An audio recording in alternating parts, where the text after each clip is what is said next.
할렐루야. 행복하시죠? 아닐까요? 오늘도 하나님께서 주시는 놀라운 축복을 다 받아 누리셔서 행복한 한날 영원까지 주님과 동행하는 저와 여러분 다 되시기를 간절히 바랍니다. 사람은 누구나 살면서 야, 이게 끝이다, 그런 위기의 순간을 맞닥뜨릴 때가 있습니다. 위기라고 할 때 개인의 잘못된 판단을 통해 위기를 맞이할 수도 있어요. 하지만 이 주변 환경 문제로 인해서 개인이 위기를 맞이할 수도 있단 말입니다. 사회적 위기가 고조된 공동체 그 안에서 살아가고 있다면 누구도 자기 잘못과 상관없이 자기의 처신과 상관없이 쉽게 위기에 노출될 수 있는 겁니다. 공동체 안에 한 나라에 전쟁이 있으면 거기서 태어났다 그러면 죽음의 위기가 늘 닥치게 되는 거죠. 또 가난한 나라에서 태어났다 하면 이 빈곤의 문제는 피할 수 없을 겁니다.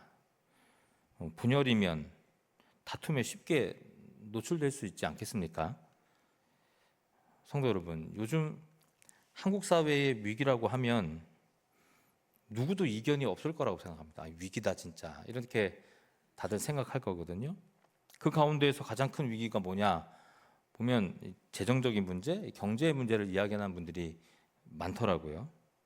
제가 지난주에 예전에 어렸을 때 이제 친구들이 잠시 모여서 대화를 나누는 그 90%, 거의 100%가 다 경제적인 문제를 이야기하더라고요.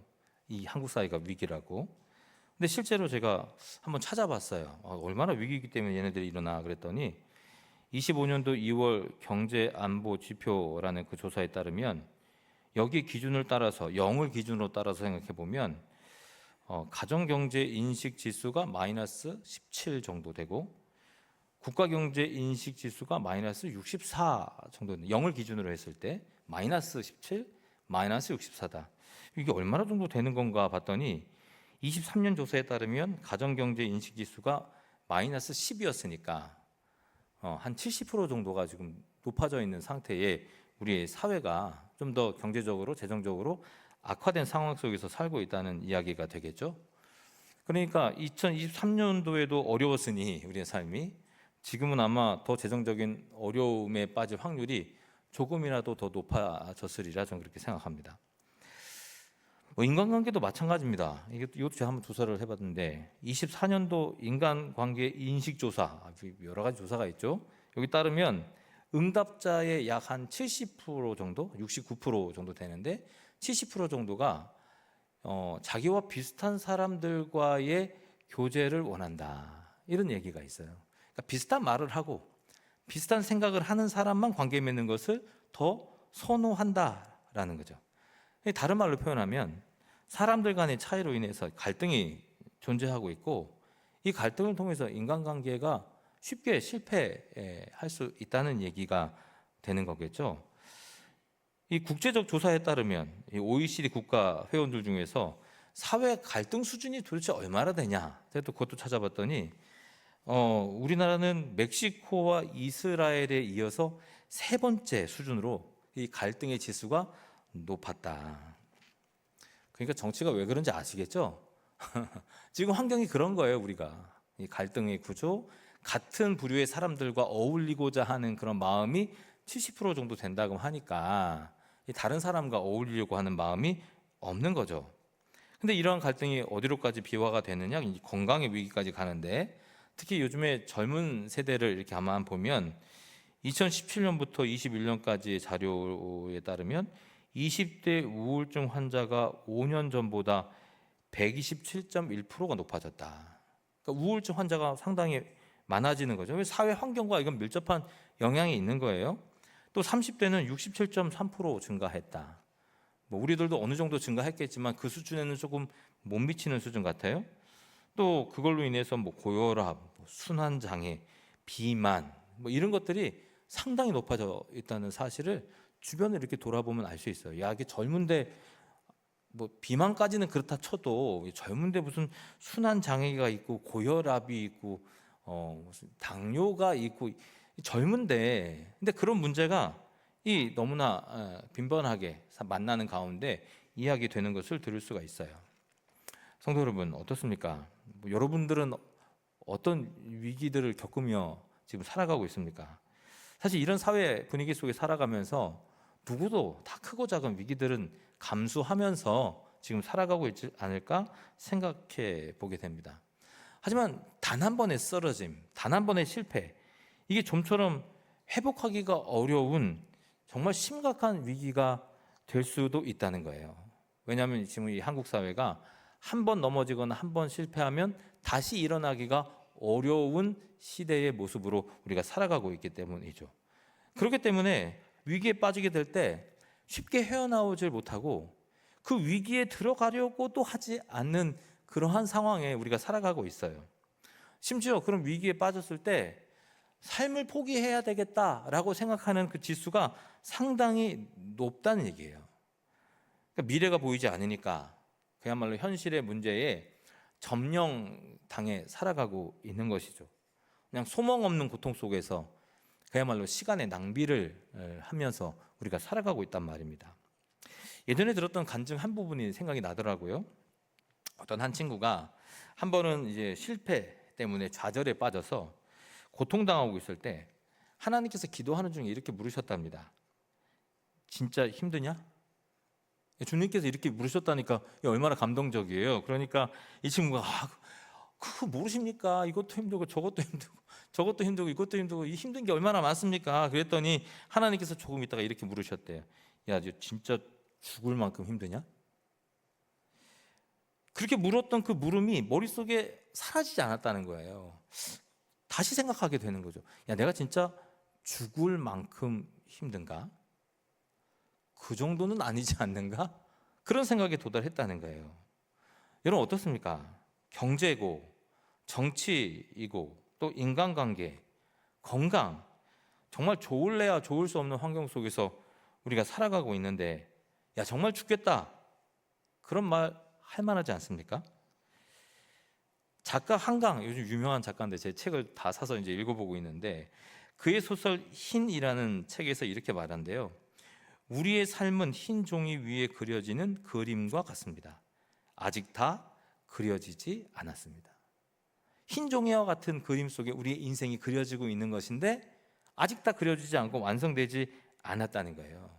그러니까 지금도 우리는 인생이라는 그림을 그려가면서 그 과정 가운데 있다. 이 사실을 우리는 기억해야 될 것입니다. 우리의 삶이 완성되지 않았다. 지금의 어려움이 끝이 아니다라는 거예요. 실제로 오늘 우리가 절망 속에서 넘어졌다고 생각하는 그 순간, 다시는 절대 기회가 없을 것이다 하는 그 순간도 시간이 지나면 다 하나의 과정으로 느껴질 때가 많다는 것이죠. 왜냐하면 우리의 삶을 주관하시는 분이 바로 우리 하나님이시기 때문입니다. 그러니까 사도 바울도 고린도전서 10장 13절 말씀에 이렇게 말씀해요. 사람이 감당할 시험 밖에는 너희가 당한 것이 없나니 오직 하나님은 미쁘사 너희가 감당하지 못할 시험 당함을 허락하지 아니하시고 시험 당할 즈음에 또한 피할 길을 내사 너희로 능히 감당하게 하시느니라. 하나님은 우리가 감당하지 못할 시험을 주시지 않는다는 거예요. 야, 죽겠다. 야, 정말 죽겠냐? 그 정도는 아니구나. 분명 감당할 만한 시험을 우리에게 허락해 주시는 거구나. 우리가 넘어진 것처럼 보일지라도 그것이 우리의 끝이 되지 않도록 하나님께서는 내버려 두지 아니하신다. 이 말씀을 통해서 우리는 깨달을 수 있는 것이죠.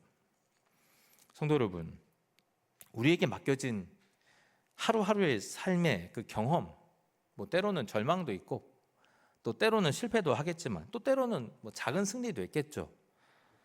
결코 가볍지 않다는 사실입니다. 우리의 인생을 그려가는 데 있어서 꼭 필요한 요소라는 사실이죠. 그러니까 하나님은 우리가 의미 없는 일을 겪으며 시간 낭비하는 거, 그것 결코 좋아하시는 분이 아니라는 말입니다. 그러니까 사도 바울은 빌립보서 1장 6절에 뭐라고 말하는 줄 아십니까? 너희 안에서 착한 일을 시작하신 이가 그리스도 예수의 날까지 이루실 줄을 우리가 확신하노라. 주님께서 끝까지 그 계획대로 우리의 인생을 이루어 가신다. 완성해 가신다. 주님 그렇게 말씀하세요. 그러니까 오늘 본문 중에도 시편 37편 5절 말씀에는 이런 말씀이 있잖아요. 내 길을 여호와께 맡기라. 그를 의지하면 그가 이루신다. 그에게 맡겨라. 모든 것을 주관하시는 하나님께 너의 삶을 모조리 맡겨라. 그가 모든 것을 이루어가 주신다. 때로는 우리의 마음이 요동치는 위기가 켜켜이 쌓여가는 그것도 우리에게 선한 길이고 우리 지금의 당장의 우리의 모습을 만드는 재료가 된다는 사실을 우리는 잊으시면 안 될 것입니다. 길 가다 난 아이에게 이렇게 물었어요. 야, 신이 너를 만들 때 적게 넣은 것이 뭐라고 생각하냐? 그렇게 물었어요. 그랬더니 아이가 이렇게 답했답니다. 신은 저에게 남김없이 전부 다 부어주신 것 같아요. 아이의 고백이에요. 좀 감동스럽지 않습니까? 어떻게 하나님께서 여러분의 인생 가운데 어떤 것을 빼고 주신 것 같습니까? 남김없이 다 부어주신 것 같습니까? 때로는 고통, 때로는 절망, 때로는 불신, 또 때로는 기쁨, 이 모든 것을 통해서 하나님께서는 완벽하게 여러분들을 만들어가고 계시다는 사실을 인정하셔야 합니다. 예수님의 수제자 베드로는 물 위를 걷는 기적과 같은 경험을 했어요. 우리도 그 경험을 하고 싶지만 예수님을 바라볼 때 나타난 엄청난 기적이었다고 성경은 우리에게 알려주고 있어요. 근데 오래가지 못했습니다. 풍랑을 보고 두려워하는 그 순간 수면 아래로 가라앉아 버렸거든요. 그때 상황을 마태복음 14장 30절은 이렇게 고백하고 있는데 제가 읽어드릴게요. 바람을 보고 무서워 빠져가는지라 소리 질러 이르되 주여 나를 구원하소서. 예수님을 바라볼 때는 걸을 수 있었어요. 하지만 환경을 바라보는 순간 그는 무너졌다는 말입니다. 결국 물에 빠지는 심각한 위기에 봉착하게 된 것이죠. 아마 무리를 걷든다고 했던 그 마음, 내가 그 마음 먹은 것을 그 짧은 순간에도 후회하지 않았을까요? 예수를 믿는 믿음, 내가 왜 믿었을까? 그런 생각이 있지 않았을까요? 근데 여러분, 그러한 심각한 위기 속에서 결국 베드로는 죽었죠? 아니에요. 죽지 않았어요. 물론 나중에 죽었겠죠. 그 위기 속에서는 죽지 않았단 말이에요. 주님께서 손을 내밀어 주셨다니까요. 31절 상반절에 이런 말씀합니다. 예수께서 즉시 손을 내밀어 그를 붙잡으셨다. 하나님께서 그를 죽게 만들지 않으셨다는 거예요. 하지만 그런 경험들이 쌓여서 그의 인생이 되었고 결국 하나님의 복음을 담대하게 전하는 제자 중에 한 사람으로 변화되었다. 성경은 그렇게 증언하고 있지 않습니까? 성도 여러분, 상황이 어려워지면 죽을 만큼 힘들다고 표현할 수 있을 겁니다. 그리고 몸부림칠 수도 있을 겁니다. 하지만 엄밀히 말해서요, 그것은 그것 때문에 죽느냐? 그렇지 않아요. 왜냐하면 우리는 이미 그 모든 위험과 어려움을 우리의 내면 속에 예측하고 있기 때문이에요. 이게 전문 용어로 보면 예기 반응, anticipatory response라고 하는데, 예기 반응, 우리의 몸에는 그런 반응이 있어요. 그러니까 신체가 미리 충격을 예측하고 대비하는 반응이 우리의 몸속에 있단 말입니다. 이것이 하나님께서 우리에게 주신 위기 관리 능력이거든요. 그러니까 위기가 닥치면 살아낼 수 있는 능력이 우리에게 있어요. 왜냐하면 주님께서 우리에게 이미 그렇게 빚어놓으셨기 때문에. 아니, 무리를 걸으면서 내가 빠질 수 있다는 생각을 하지 못했다는 것 자체가 잘못된 것 아닙니까? 아니, 경제가 어려우면 쉽게 지갑을 열지 않잖아요. 자기의 지출을 좀 줄이는 거잖아요, 우리가. 관계가 어려워질 거 알면서도 뭐 정치 얘기를 마음껏 자유롭게 할 수 있습니까? 그렇지 않잖아요. 관리를 하잖아요. 마치 복싱 선수들이 서로 싸울 때 이 복부를 가격할 때 힘을 꽉 주는 것처럼, 그러면 아무리 세게 때려도 그 타격감이 줄어들 수밖에 없거든요. 우리는 그런 신체적 반응을 가지고 있단 말입니다. 그러니까 어떤 위기든 그것을 받아들일 준비가 이미 되어 있다. 스스로 그 데미지를 줄이는 기능이 우리의 삶 가운데 있단 말이죠. 근데 문제는 우리가 왜 그런 심각한 위기에 빠지고 삶을 포기하는 데까지 나아가느냐? 쉽게 우리 스스로가 우리 자신을 포기하고 죽음의 길로 나아가기 때문이죠. 일부러 무방비 상태처럼 나를 놔두는 겁니다. 그냥 힘을 빼버리는 겁니다. 분명 상황이 죽을 상황까지는 아닌데 죽겠다 하며 죽음의 길로 그냥 스스로 인도해 나아가는 겁니다. 여러분, 죽겠다 하면 좀 상황이 나아집니까? 그럼 좀 해보게. 힘들어. 이거 제가 많이 했거든요. 힘들어. 근데 이거 하나도 안 나아져요. 하나도 변화가 없어요. 나아지는 것이 아니라 좀 더 힘든 상황 속에 빠지게 되더라고요.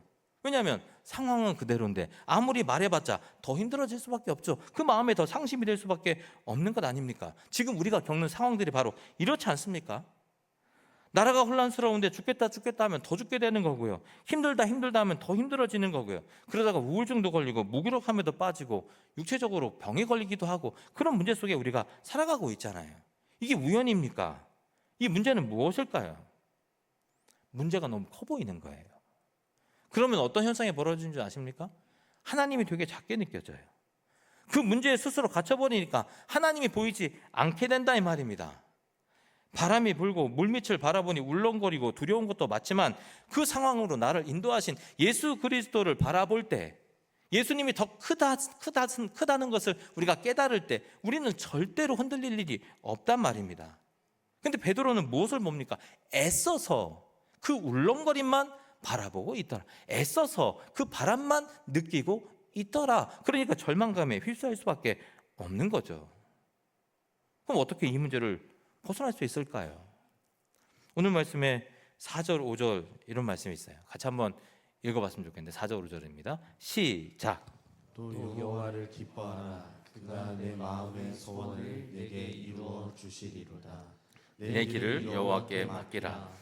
그를 의지하면 그가 이루신다. 여기 지금 나오는 말씀 중에 누구에게 기뻐하고 누구에게 맡기라 하는 겁니까? 여호와에게 맡겨라. 이건 너무 잘하는 말씀인데 여호와에게 맡겼는데도 잘 안 돼. 여호와에게 맡긴다는 의미는 뭡니까? 그 여호와의 뜻이 뭐예요? 우리를 구원하실 구원자라는 뜻이거든요.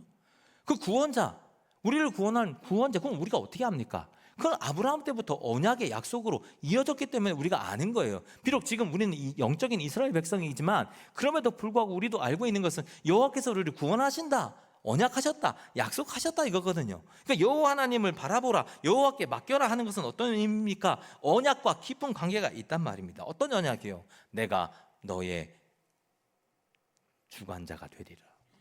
내가 너의 여호와가 되리라. 내가 너를 살려주리라 하는 그 하나님의 언약과 깊은 관계가 있다는 사실이죠. 그래서 여호와께 맡겨라, 여호와를 기뻐하라, 그렇게 선포하는 것 아닙니까? 반복해서 말씀하신 이유가 바로 거기에 있는 겁니다. 왜냐하면 하나님과의 관계 속에서 그의 백성의 위치에 있을 때 우리는 안전을 허락받을 수 있기 때문이죠. 우리에게 은혜 허락받을 수 있기 때문이죠. 기쁨과 감격을 누릴 수 있기 때문입니다. 너무 당연하다고요? 근데 왜 부정하십니까? 왜 그런 삶을 살아가지 못합니까? 성도 여러분, 그런 우리를 위해서 주신 확실한 증거가 무엇일까요? 바로 예수 그리스도이신 겁니다. 우리가 사순절을 보내면서 예수 그리스도 깊이 묵상하라 하는 이유도 바로 여기에 있는 겁니다. 예수 그리스도를 묵상할 때마다, 예수님의 내 입술에 등장할 때마다 하나님과의 언약이 더욱더 확실하게 느껴져야 한다 이 말입니다. 왜냐하면 예수님은 우리를 구원으로 이끄는 자이기 때문에, 우리를 하나님께로 이끄는 자이시기 때문에 우리가 하나님과 다시금 관계가 좋아질 수 있도록, 화평할 수 있도록 만들어주시는 분이시기 때문에 주님의 언약이 다시금 확실하게 증거되는 그런 현상, 예수 그리스도를 더 깊이 묵상할 때 나타나는 현상인 것이죠. 그래서 요한복음 3장 16절 말씀에는 이런 말씀이 있습니다. 같이 한번 읽어보겠습니다. 시작. 하나님이 세상을 이처럼 사랑하사 독생자를 주셨으니 이는 그를 믿는 자마다 멸망하지 않고 영생을 얻게 하려 하심이라. 아멘. 예수님께서 이 땅에 오신 이유가 하나님께서 우리와 언약을 맺으셨기 때문에 이 땅에 오셨다. 극진히 사랑하셔서 멸망받지 않고 영생을 얻게 하시기 위해서 예수님께서 이 땅에 오셨다. 고난받으신 그 예수님의 이유가, 목적이 바로 우리의 영원한 생명을 허락하시기 위함이었다라고 성경은 증언하고 있는 것 아닙니까? 디모데전서 2장 5절 말씀에 또 이런 말씀이 있습니다. 하나님은 한 분이시요 또 하나님과 사람 사이의 중보자도 한 분이시니 곧 사람이신 그리스도 예수라. 주님께서는 그 목적을 가지고 이 땅에 오신 겁니다. 세상에 살아가고 있는 모두에게 하나님을 바라보게 하고 하나님과의 언약을 기억하게 하기 위하여. 그런 예수님은 우리를 대신하여 고난의 길로 나아가신 겁니다. 그는 십자가에서 모든 인류의 죄를 지고 죽으셨고 다시금 부활하심으로 우리가 하나님께 나아갈 수 있는 그 길을 활짝 열어 주신 것입니다. 로마서 5장 8절에는 이렇게 말합니다. 우리가 아직 죄인 되었을 때에 그리스도께서 우리를 위하여 죽으심으로 하나님께서 우리에 대한 자기의 사랑을 확증하셨느니라. 우리의 삶이 힘들고 이해되지 않는 순간이 있어도 예수님을 바라볼 때 우리는 어디에게로 나아갈 수 있는 겁니까? 하나님께로 나아갈 수 있는 겁니다.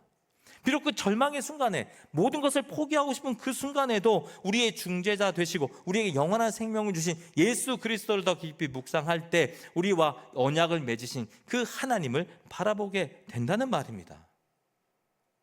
우리의 길을 밝히시는 밝은 빛이 되기 때문이죠.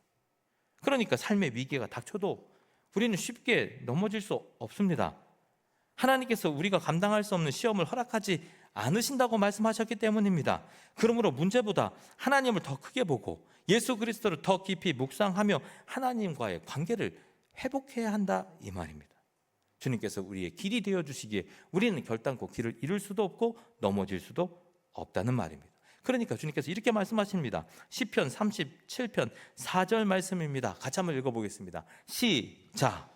또 여호와를 기뻐하라. 그가 내 마음의 소원을 이루어 주시리로다. 아멘. 여호와를 기뻐하라. 그가 내 마음의 소원을 이루어 주신다. 내가 원하는 거 다 들어주신다? 아니, 그런 말이 아닙니다. 하나님께 의뢰하고 하나님을 기뻐하고 하나님을 소원하고 여호와께 우리의 삶을 맡길 때 하나님께서 우리의 삶의 주관자가 되어주신다. 여러분, 우리가 얼마나 부족한 인생입니까? 그리고 얼마나 많은 실수를 하고 살아갑니까? 관계에 대한 경제에 대한 문제, 그리고 여러 가지 건강에 대한 문제, 우리는 끊임없이 넘어지고 또 넘어지고 또 넘어지는 인생입니다. 내일 어떻게 될지, 오늘 어떻게 될지 아무도 알 수 없는 인생입니다. 그러나 하나님께서 우리의 주인 되어 주신다면 한 가지 약속은 확실히 지키신다고 말씀하십니다. 영원한 생명을 우리에게 허락해 주겠다. 내가 너의 하나님이 되어 주겠다. 그러니까 아무리 급해도 옆집 아저씨 찾아가면 안 돼요. 우리 아빠 찾아가야지. 아무리 마음이 아파도 외로워도 고아처럼 살면 안 돼요. 부모님이 계시기 때문에. 우리 하나님이 나를 지켜주신다 말씀하셨기 때문에. 내게는 든든한 아버지가 있다는 사실을 잊지 말아라. 주님께서 그렇게 말씀하시는 거죠. 시편 121편 1절에서 2절 말씀 이렇게 말씀합니다. 내가 산을 향하여 눈을 들리라. 나의 도움이 어디서 올까? 나의 도움은 천지를 지으신 여호와에게서로다. 성도의 모든 힘은 하나님과의 관계 속에서 나타나게 될 줄을 믿습니다. 6절 말씀 이렇게 말하죠. 내 의를 빛같이 나타내시며 내 공의를 정오의 빛같이 하시리로다. 여기서 말하는 의가 뭡니까? 좋은 관계예요. 누구와의 좋은 관계? 하나님과의 좋은 관계. 이 관계를 통하여서 우리는 주님께 나아가 하나님께 우리의 마음의 상처를 고하고 하나님께서 그 상처를 바라보시고 치유해 주시고 회복시켜 주셔서 세상 속에서도 낙심하고 낙담하고 하나님보다 세상 문제를 더 키워보지 않고 오직 주님만을 바라보고 살아가는 인생으로 우리를 인도해 가신다. 성도 여러분, 선포하십시오. 내가 강해진다고 이기는 것이 아니다. 오직 주님께서 나를 인도하셔야만 나는 강해질 수 있다. 여리고 성안의 거민들을 보면서 모두가 두려워 떨 때 갈렙과 여호수아가 민수기 14장 9절에 이렇게 말하더라고요. 그들은 우리의 먹이라. 좀 약해요. 개역 한글판이 더 강해. 그들은 우리의 밥이라. 할렐루야. 모든 세상의 어려움, 문제들 우리의 밥이 될 줄을 믿습니다. 주님께서 우리를 빚어가시는 도구이기 때문입니다. 내가 아니라 하나님께서 나를 대신해서 싸우고 계시기 때문입니다. 일하시기 때문입니다. 반면에 세상을 의지하고 세상의 문제가 더 커 보이면 어떤 현상이 발생하는 줄 아십니까? 10명의 정탐꾼이 이렇게 말합니다. 민수기 13장 33절인데 우리는 스스로 보기에도 메뚜기와 같다.